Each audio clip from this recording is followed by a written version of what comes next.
Comment produire une vidéo YouTube de A à Z, c'est ce que tu apprendras dans cette vidéo. Si tu viens de te lancer sur YouTube, tu l'as déjà fait ou alors compte bientôt le faire, je vais te montrer étape par étape comment je réalise mes vidéos YouTube chaque semaine à la maison, que ce soit depuis la planification à l'enregistrement, pour finir par le montage et la publication. Ces 2 dernières années m'ont montré les erreurs que je commettais régulièrement dans mes débuts YouTube, car mes vidéos n'étaient pas structurées ni optimisées pour non seulement répondre à la demande d'une bonne partie de mon audience, mais apporter encore plus de valeur à de nouvelles personnes afin de permettre à l'algorithme YouTube de toucher encore un maximum de personnes avec le temps. L'objectif de cette vidéo est de te montrer comment tu peux aussi travailler de manière structurée, rapide, tout en produisant du bon contenu. Allez, si tu es prêt, c'est parti.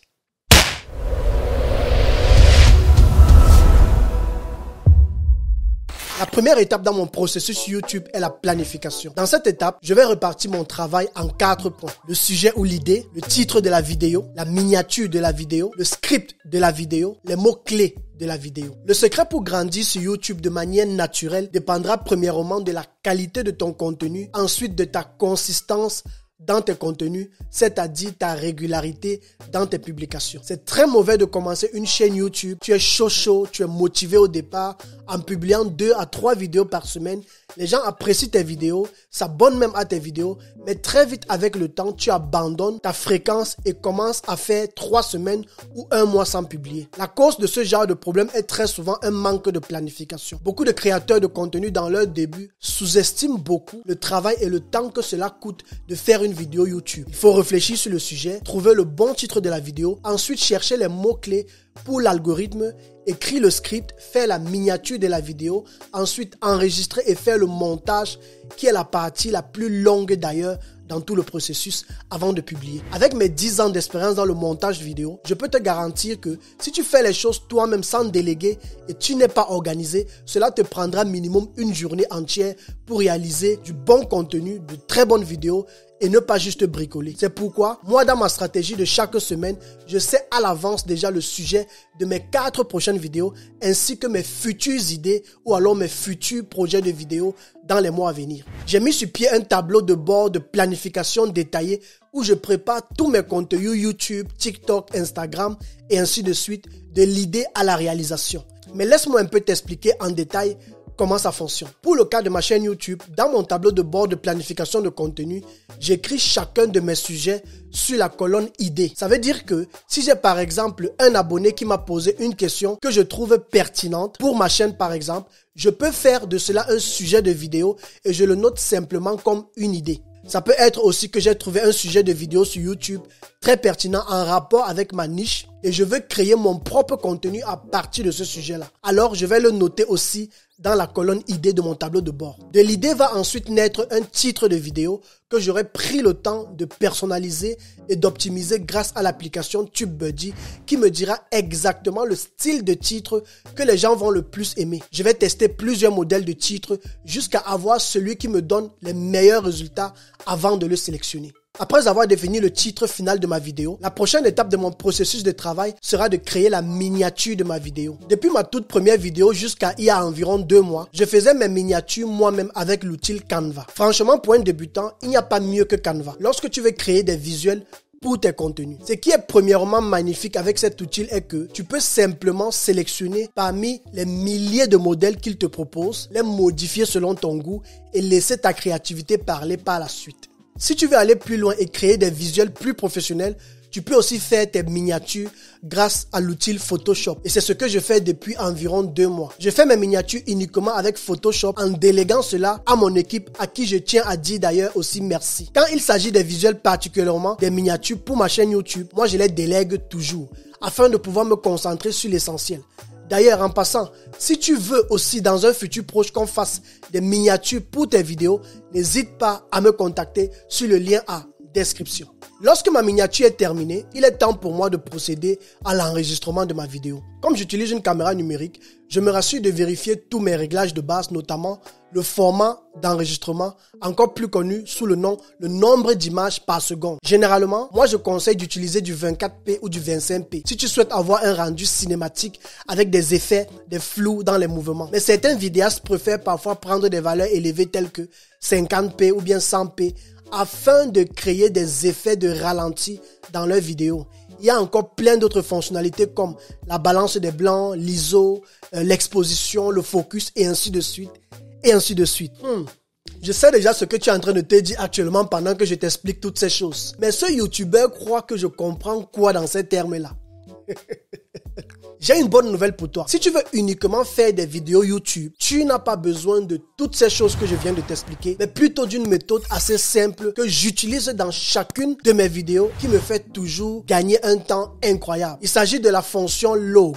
REC ou bien RAW, R-A-W, que possèdent toutes les caméras du monde. Si tu utilises une caméra Sony comme moi, alors tu la trouveras sous le nom de S-Log 2 ou S-Log 3 pour les nouveaux modèles. Cette fonction te permet de filmer de manière dynamique en gardant toutes les données de base durant l'enregistrement pour pouvoir avoir un maximum de flexibilité dans le choix de style de couleur que tu vas donner à ta vidéo. Le style de couleur est plus connu sous le nom de LUTs. LUTS. Pour résumer, en paramétrant ta caméra dès le départ, juste avec la fonction Lock, tu auras l'impression d'avoir une vidéo toute blanche sans couleur. Mais c'est normal. Durant le montage, tu pourras simplement ajouter un effet LUT, LUT, pour récupérer la couleur originale de ta vidéo et redonner même un autre goût de couleur si tu le souhaites. Avec cette méthode, pas besoin d'investir du temps dans des tonnes de réglages qui peuvent très vite te frustrer, surtout quand tu débutes. J'espère que tu as bien compris. Et si tu as des questions ou alors si tu n'arrives pas à retrouver cette fonction sur ta caméra, laisse-moi un commentaire et je vais t'aider. La partie la plus longue dans mon processus de travail YouTube est le montage vidéo. Voilà pourquoi moi, je recommande toujours aux créateurs de contenu vidéo de se rassurer d'avoir de bonnes machines, que ce soit le Mac ou encore le PC, ainsi qu'un bon logiciel de montage vidéo. Sinon, tu vas poireauter dans le montage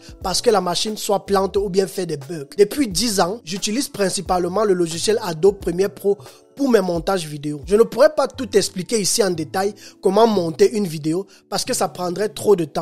Mais si tu veux apprendre le montage vidéo en détail et devenir un professionnel, va t'inscrire à ma formation YouTube Pro Max qui est totalement gratuite et te donnera toutes les bases pour monter une vidéo comme un professionnel. Maintenant, peu importe le logiciel que tu utiliseras, le principe sera toujours le même. Et voici les 3 conseils que je peux déjà te donner. Premier conseil, prends le temps de bien enregistrer ta vidéo parce que après, certaines corrections sont presque impossibles et tu vas devoir encore recommencer jusqu'à pouvoir avoir ce que tu recherches. Conseil numéro 2. Apprends à travailler avec les raccourcis si tu veux gagner en temps. Tous les logiciels de montage ont des raccourcis pour couper, que ce soit coller, supprimer une séquence, dupliquer une séquence, ajouter une superposition et ainsi de suite. Développe cette habitude de travailler avec les raccourcis et tu gagneras un temps incroyable dans tous tes montages. Conseil numéro 3. Lors de l'export de ta vidéo, rassure-toi d'avoir toujours 2 versions. La version originale est longue, mais aussi une version courte pour les réseaux sociaux que tu pourras partager en format de réel, de short pour Instagram,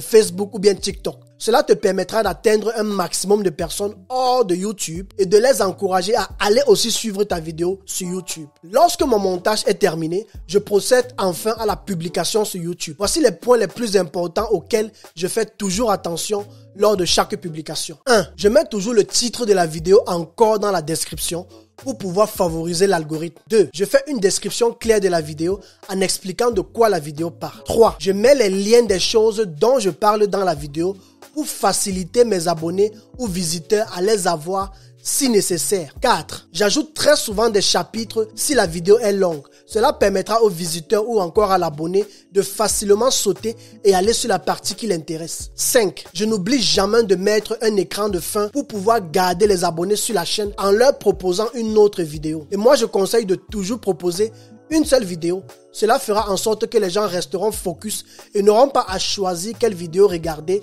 ou alors quelle vidéo continuer à regarder. 6. Je n'utilise jamais la miniature proposée par YouTube, mais je crée ma propre miniature sur Canva ou Photoshop. 7. Je n'oublie jamais de mettre les tags ou mots-clés de la vidéo. Comme je l'ai expliqué au début, j'utilise l'application TubeBuddy pour aller plus vite en sélectionnant simplement les mots-clés que l'application me propose durant la publication. 8. Je me force de publier aux heures que YouTube me recommande et non pas quand je veux ou quand ça me chante. Car seul l'algorithme connaît mieux que moi les heures auxquelles la plupart de mes abonnés se connectent sur YouTube. Super, tu connais désormais toutes mes étapes de travail dans la production de mes vidéos YouTube. Pour terminer, je veux t'encourager à être régulier dans tes publications. Il est préférable de publier une vidéo par semaine et d'être fidèle afin de garder ton audience au lieu de commencer fort avec 2 à 3 vidéos par semaine et après abandonner ou diminuer la fréquence. Le secret pour réussir sur cette plateforme, c'est la régularité et non la puissance dans tes contenus. Donc, va à ton rythme et donne-toi la possibilité de faire des erreurs et d'en apprendre de ces erreurs-là afin de pouvoir t'améliorer avec le temps. Si tu veux aller plus loin, n'hésite pas à t'inscrire à ma formation YouTube Pro Max qui est totalement gratuite et t'apprendra en détail tout ce dont tu auras réellement besoin avant de lancer une chaîne YouTube. Que tu sois débutant dans la vidéo ou tu as déjà commencé, cette formation qui est le résultat de mes 10 ans d'expérience dans la vidéo te donnera un maximum de connaissances et d'informations concrètes, mais surtout t'évitera de commettre plein d'erreurs par lesquelles je suis moi-même passé dans mes débuts YouTube. Merci d'avoir suivi cette vidéo YouTube et surtout, n'oublie pas d'aller jeter un coup d'œil sur ma dernière vidéo dans laquelle je te présente en détail tout mon équipement YouTube, le matériel que j'utilise et comment est-ce que j'arrive à le régler ici chez moi pour pouvoir réaliser mes vidéos chaque semaine. On se dit à la semaine prochaine pour une nouvelle vidéo. Ciao, ciao.